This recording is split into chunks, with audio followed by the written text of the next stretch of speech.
Hey, good Good morning. morning. How are you? I'm great and yourself? Sleepy, but I'm here. Uh, And I went to bed. I was home early. I think the shock I had to I had an event um with some members of my church yesterday and the lady's house. Uh, it was so dark. I was like, I can't see driving to get to her. I said, this is a country mile in the dark. Lord, guide the wheel. I was like, I normally am not out at night like that. Um, and then as soon as I said, okay, let me get it ready, let me go, I had my contacts in and I didn't, which is my fault. Probably should have put some drops in my eyes before because it was like all I saw was the globes around the headlights, like the little circle. oh, Oh my God. I was like, and then this place, so I don't ride roller coasters because I don't like the dip. This place had heels like roller coasters. I'm like, oh my mm-mm. God, Lord, Lord. It was an adventure getting there and getting home. So I think I'm at the after effects of the stress of getting there and getting home. But other than that, I'm okay. Okay. How was your week? That was pretty good. Okay, okay. Cool, cool, cool. All right. Well, welcome back to the Saturday morning tea, the sip of tea edition, our little shortened version, where we serve up the real talk our profession needs. I'm Clarice Warner, the girl with the pearls, with my partner in success, Mr. Jesse, the registered trademark. Put some respect on his name, the coding nurse. Sir, introduce yourself and tell the folks all about you. Good morning, everybody. My name is Jesse. I live in Philadelphia. I've been in healthcare for a long time. I left the bedside in 2014, and during the pandemic in 2020, I created a company, the Coding Nurse LLC, where I help nurses and other people in healthcare with a clinical background transition into the wonderful world of HIM. Yes. And how is that going? It's coming along. I have a Okay. class going on Oh, well, go. now. We don't necessarily do church announcement, but put your stuff out there, sir. Absolutely. That's No? it. Okay. Mm. Don't you got another one coming? Did you But take it, people? Go ahead. oh, I have another class starting. I think it's Thursday, September 13th. It's September 18th at Okay. 6 p.m. So to find more information, go to thecodingnurse.com. There Thank you you. go. And what kind of class is it? ICD 10 CM. Okay. Thank you. Look at that. Now, how hard was that? We could do that in 10 seconds, sir. We are not going to. If you have anything, you absolutely get to. This is our platform for. If nobody does it, we going to do it, right? Right. Okay. Let's see. Good morning, crafty coder, our on the street correspondent. Good morning. Good morning. All right, yeah. So pour yourself something comforting, whatever that may be, because today's sip of tea is anything but soothing. A cybersecurity nightmare. I swear I keep hearing about these left and right. Davita just had something Yes. in the news. I'm hearing about them all the time. And that is probably large. I started to add that to this, but I think we'll wait for something else to happen with that one, or have it on its own little special tea. Anyway, a cybersecurity nightmare that turned a respected Ohio health system upside down and left patients fighting for justice. As you come in, don't forget to hit the thumbs up and like button. So today's topic is Kettering Health ransomware. Patients sue over the breach. Hmm. So and Mr. Jesse, jump in however you like. In healthcare, trust is everything. And patients trust their providers with their most intimate health information, their vulnerabilities, their very lives. But what happens when that trust is shattered? Not by medical malpractice, but by cybersecurity negligence. Hmm. Today, we're examining the Kettering Health ransomware attack that crippled one of Ohio's largest health networks for nearly 3 weeks. Sources tell me it was closer to 4, but the article said 3. and the explosive class action lawsuit that followed. Because sometimes protecting patients and their data, well, it could all be so simple if organizations just prioritized the right things. Mhm. So grab yourself your favorite mug, settle in, and let's spill some very important tea about cybersecurity, patient rights, and what happens when healthcare systems make choices that put profits before people. Let me start by painting the picture of what we're dealing with. Kettering Health isn't some small rural clinic. Actually, they're about 45 minutes away from here.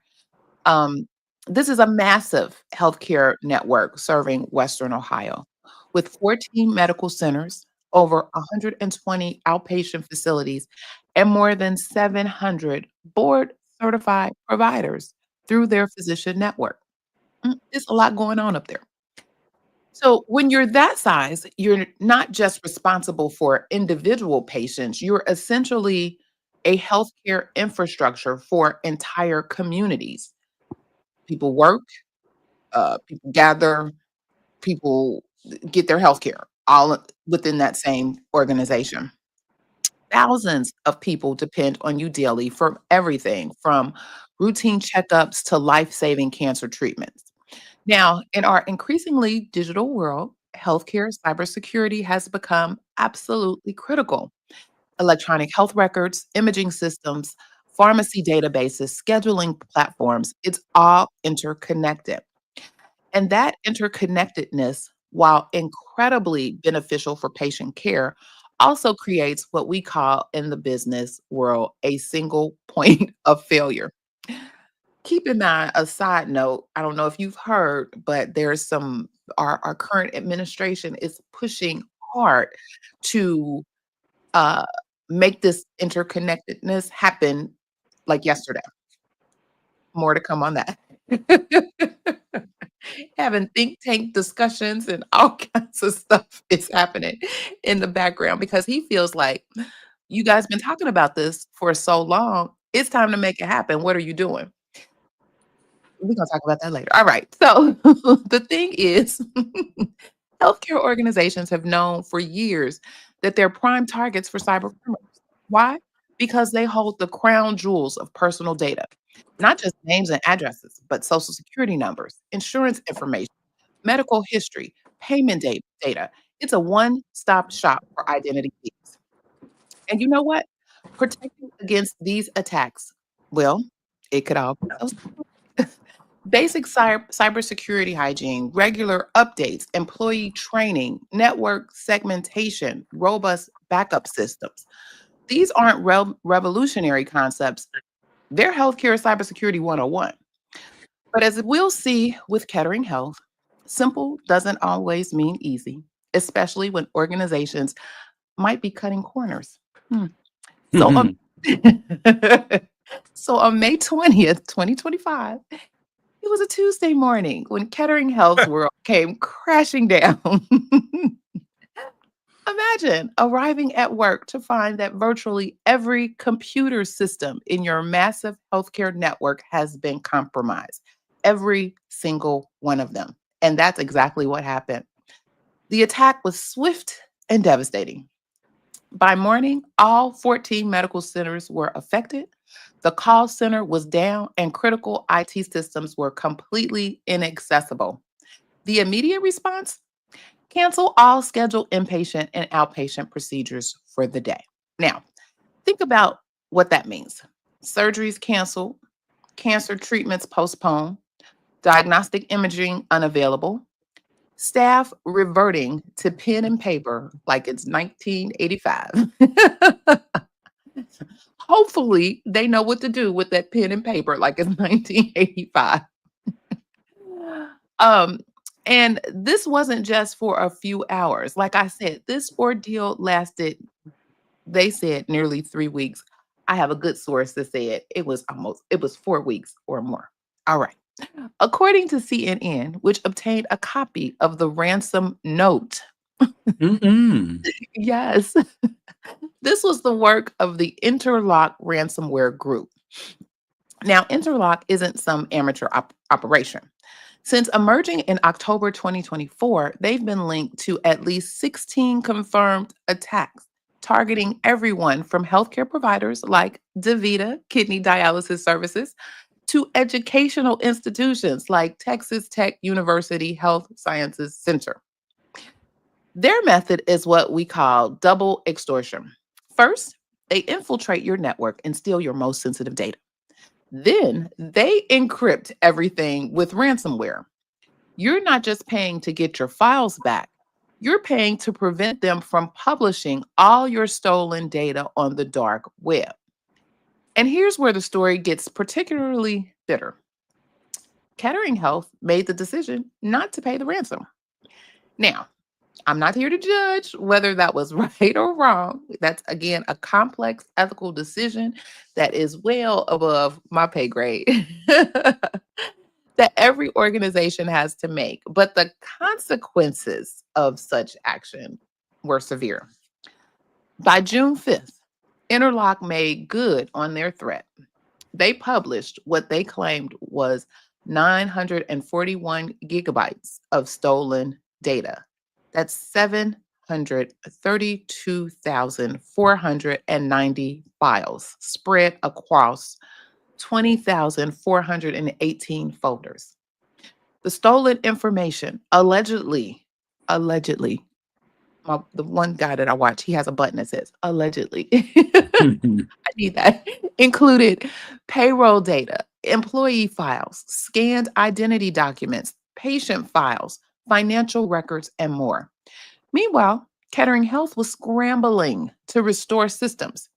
It took until June 2nd, nearly 2 weeks, just to get their Epic electronic health record system partially functional. Full restoration of key services didn't happen until June 10th, almost 3 weeks after the initial attack. Now, here's where our tea gets really, really hot. Let me take a sip. Sorry about that. Yeah, I didn't even do my latte today. I had some real straight hot tea today. Because while Kettering Health was focused on technical recovery, patients were suffering in ways that go far beyond inconvenience. The law firm of Wright and Schulte, I'll say Schulte, stepped forward to represent what they say are, quote, hundreds of patients who were adversely affected by this attack. And when I read the details of the lawsuit, because it's public, filed in Montgomery County Common Pleas Court, I have to tell you, it is so sad. It's real, because they're really telling you what happened in the cases of these patients. And because pretty much this health system is really, for some, the only game in town. What you gonna do? How you gonna get care? How you gonna get treatment? So again, we're not talking about people who couldn't check their test results online. We're talking about cancer patients, stage 3 and stage 4 cancer patients who couldn't get their treatments. People with broken bones who couldn't access their x-rays for physical therapy. Patients who had to start their diagnostic processes all over again at other facilities because there's no documentation. There's no record to say this was the treatment that happened prior to me now presenting before you. Attorney Richard Schulte put it bluntly at their press conference. Yeah, they had a whole press conference. Most of Kettering Health's focus has been on data and confidential financial information and what's happened to it. We're motivated to help the people. The lawsuit alleges that Kettering Health was, quote, fully aware of potential dangers of a data breach, end quote, but, quote, failed to take the appropriate steps to protect patients' data and did not comply with regulatory guidance and industry standard cybersecurity practices, end quote. That's a whole lot. And I have on trusted sources that they weren't trying to get no help to do that either. Folks have offered other systems who may or may not have been involved in similar activities, reached out and said, hey, We've been through this. Let us try to help you. Let's try to right this ship and guide you. They were like, no, we good. We cool. Keep your stuff over there. We don't need you. Crazy work. Anyway, and you know what? If these allegations are true, then protecting these patients, it could have all been so simple. Hmm.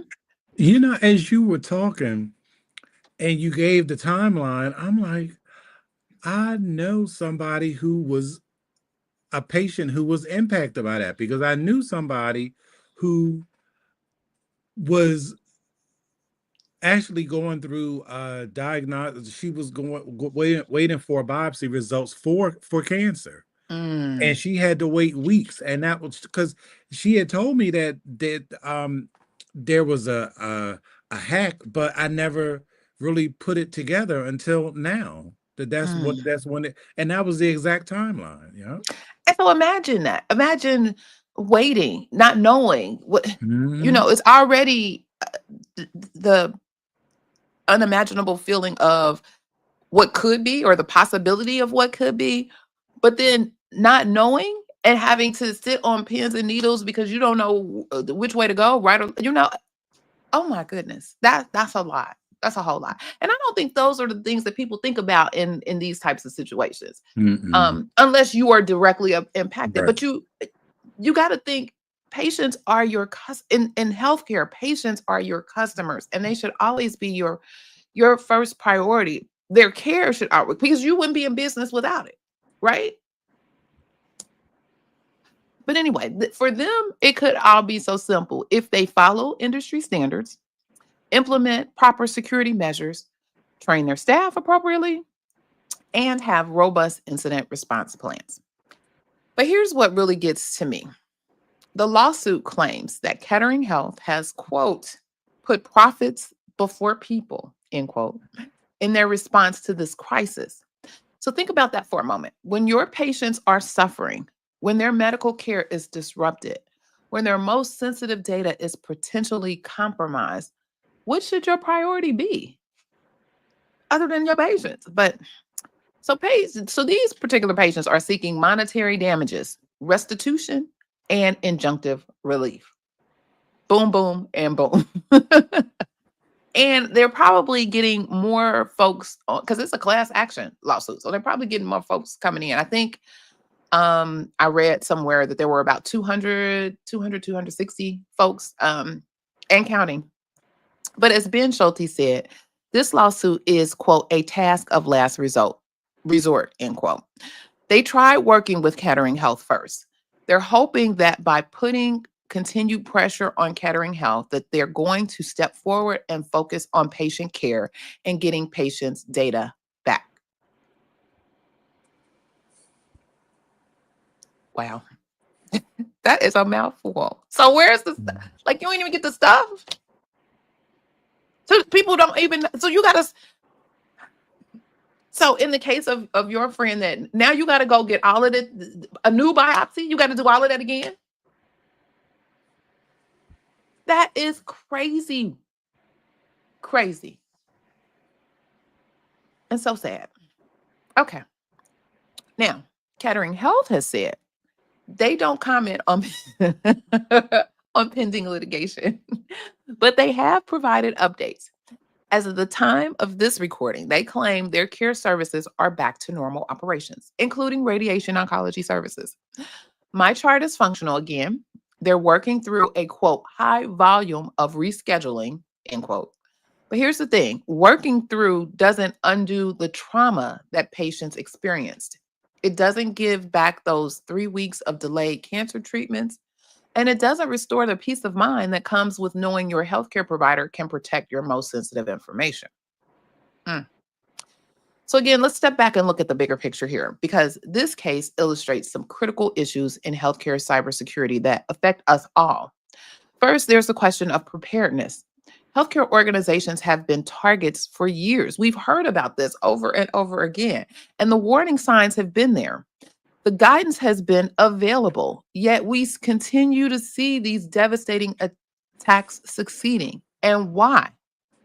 Often it comes down to three factors. Go ahead. You want to? No, I just really, as you were talking, I'm like, I think that there should be a law that when they have these kinds of breaches, they should they should tell the public exactly how it happened. I All the think facts, mm-hmm. all the facts. And stop, playing around and jumping around and no, all the facts. This is crazy. Yeah.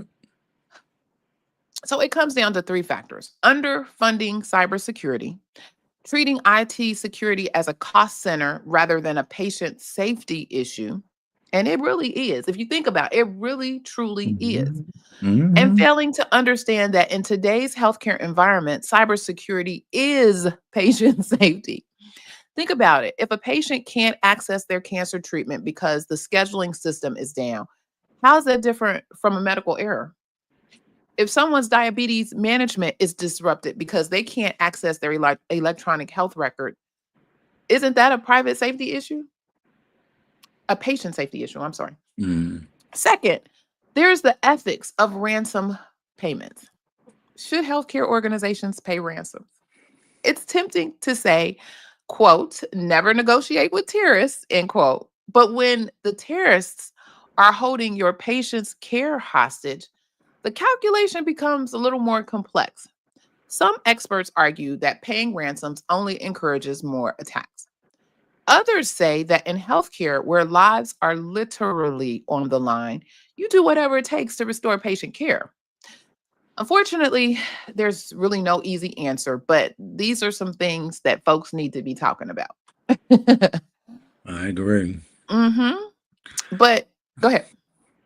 You know, I don't know whether it was it might probably was, I don't know whether it was Instagram or TikTok, but I saw a video talking about um password security. Or I don't Mm, and it was interesting, and it was saying that it gave the amount of time based on the number of characters in your password, how long it would take somebody to hack and get really? your password. And they were saying that basically the long and the short of it is, if you have a 12 character password, it takes them over, I think it's over a year or more, over, it's like a couple of years to hack it, versus if you have an 8 character password, they can do it in like a month, in a matter of months they could hack it. Wow. So I think that that's another step that needs to be implemented. And that's And information that needs to be provided. That should be communicated to people to understand. I know it may be easier to remember what those eight right. characters are, but I let And my I stuff be automatically generated. You do whatever you need to do because but can we'll I figure it tell out later. you, I tried that, but then every time you got to copy and paste, because I don't like to store my passwords. So I gotta, but getting back to that 8 character, you know how now you get all this info, you get all this protection, and when you sign up for stuff. Do you know my 8 character password was hacked? And Mm. I paid for some kind of service, and it gave me exactly what my password was, and it was on the dark web. They found it. Wow. This was like maybe a year or so ago. So now I have like crazy long passwords. So did you get in on the dark web and see what the dark web was about? Look, that's a whole other segment. But can I tell you, look, people say, look, people What's say, over look, there on the dark side? they say you don't want to mess with it if you don't know what you're doing. So Oh, okay. Well, never mind. there you go. We need to find somebody who's been over there who don't care. Like, what's on the dark side? What's on the dark web? Because it just seems spooky. Not that, and I got a lot of nerve because everything's scary. I'd be like, nope. I don't want to know. I want to see it. But I'm just curious, like, what's actually sitting out there? And like you said, if your stuff is sitting out there, who knows how long it has been sitting out there? Exactly. I mean, all of our information at some point in time At has been some point, because compromised. I know I get all the time those notices like, well, do you want identity protection uh insurance or whatever it is that they offer so and so. And it's not, in those particular cases, it's not just healthcare. It's your banking institutions, it's other places that you have signed up for and gave a password. But as I mentioned earlier, healthcare got it all. It Everything you need does. is right there in one place. That's why they are prime for these types of attacks, because I ain't gotta be like, okay, well, I'll get your password, then I'll get your health information, then I go over here and get your banking, then I go over. No, But everything is right there in one tool. exactly. Everything. Because I know, like in my chart, I have my credit card information. So when I go to the doctor's office, they just go ahead and for my copay, they'll just go ahead and charge it. It's crazy. Mm-mm-mm. And then their response, like then these institutions, these places, like 12 months of free credit monitoring is really not it. Like No, that's because not. they can sit back in the cut and wait. Like, we already Don't know you this think 12 they months. know that? Right. They know We that come in too. 24 months later. Boom. Exactly. It's crazy.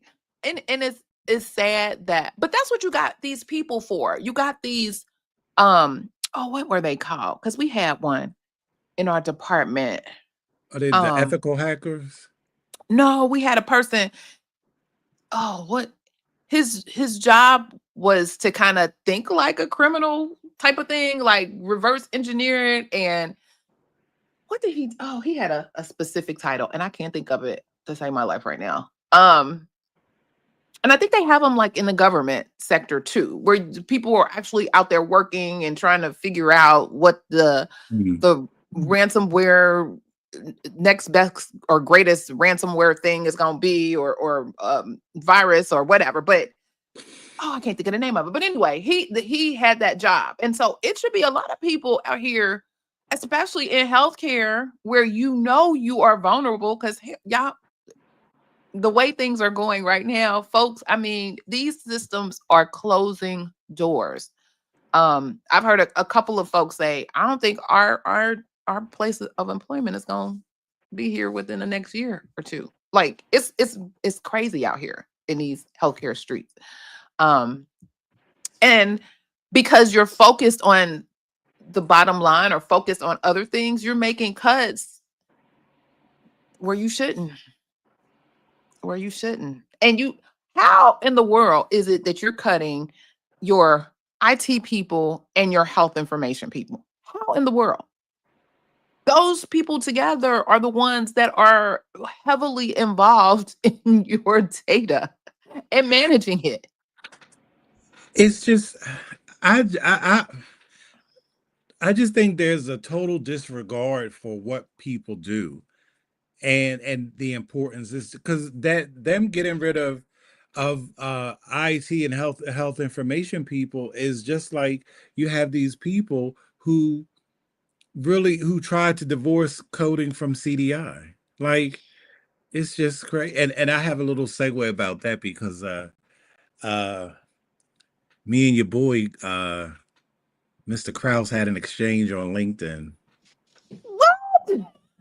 over this very same topic because when I tell you they insist on separating coding from CDI, and I just don't know how I don't know how you can do that. I don't know how anybody who has worked in CDI could even sit there with a straight face and say you don't have to know coding. How in the world can you assign a DRG if you don't know coding?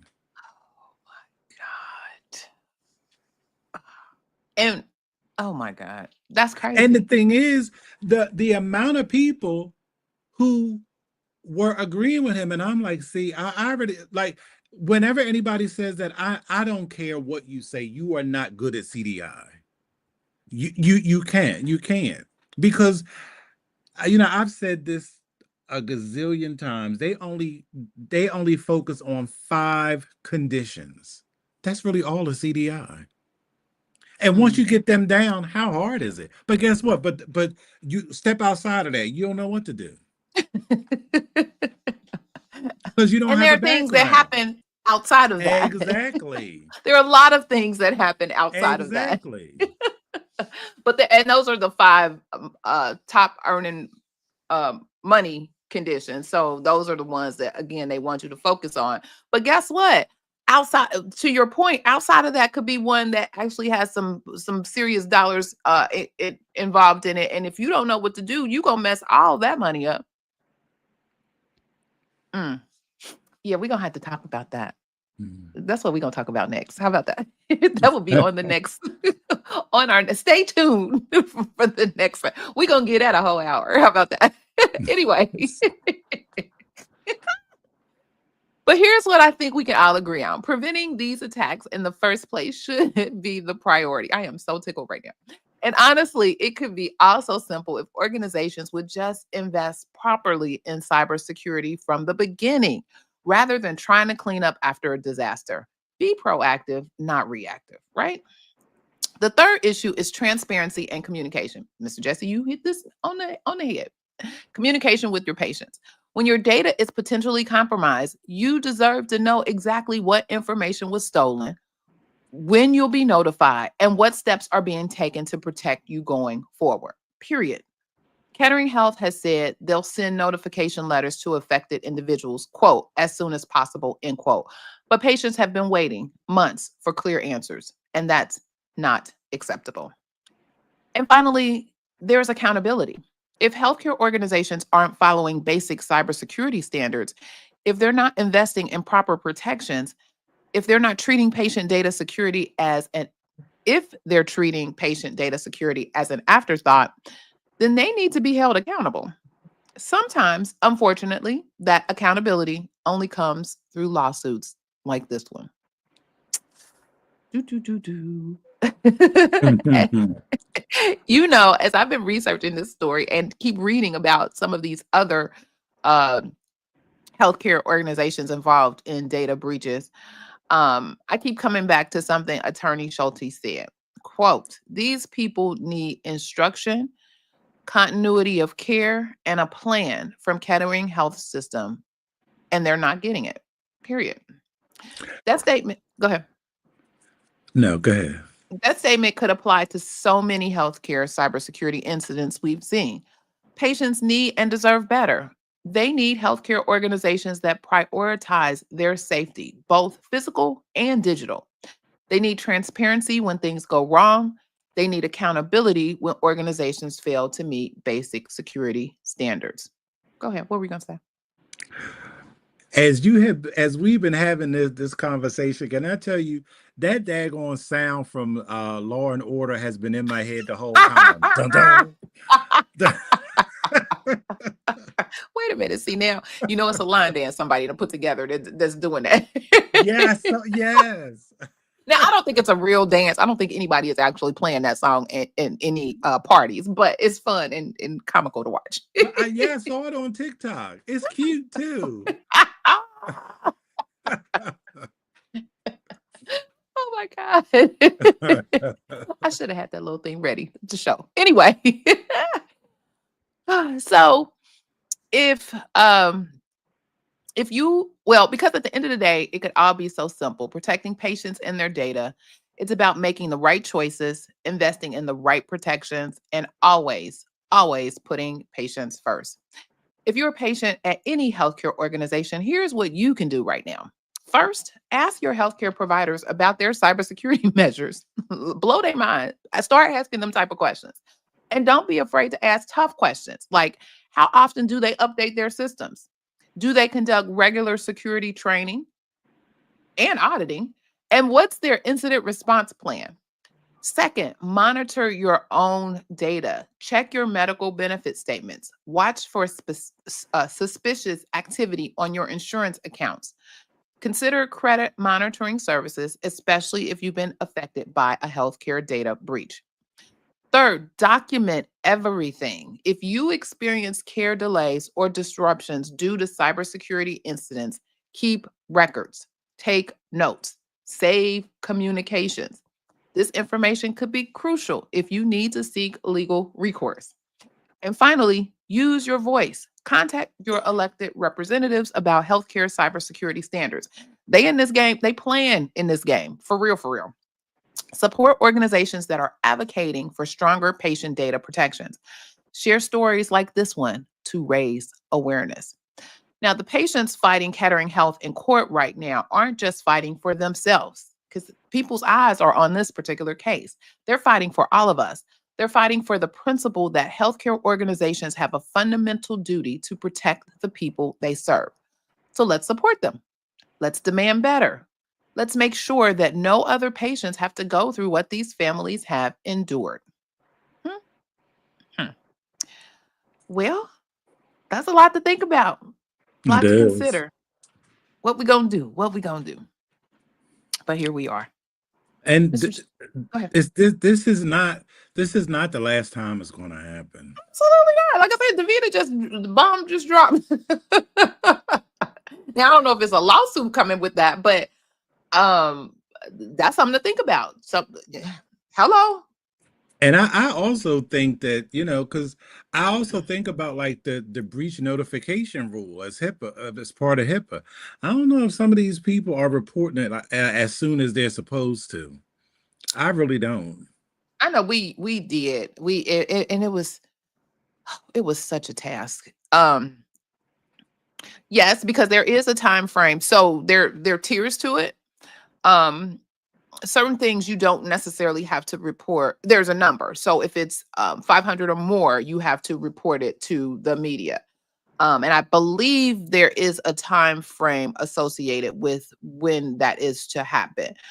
Um, but I think so many people they're reacting to whatever has happened and trying to follow up and get this and make sure their statement is correct and they're saying and da da da da da. Y'all better get out there and tell them people what's going on and Hmm. quit playing. Even some of these smaller breaches, I think again, it could all be so simple if you paid attention. We are that one of those professions that really focus on the details. Pay attention to the details because some of those smaller things could be building up and you can see a pattern. We watch for trends, we watch for patterns. You may see a pattern that should alert you to, uh-oh, let's make sure we're circling back and providing appropriate education, providing appropriate training, and then making sure we have plans in place to circumvent what could or could not happen as a relate of some of the things that we're seeing.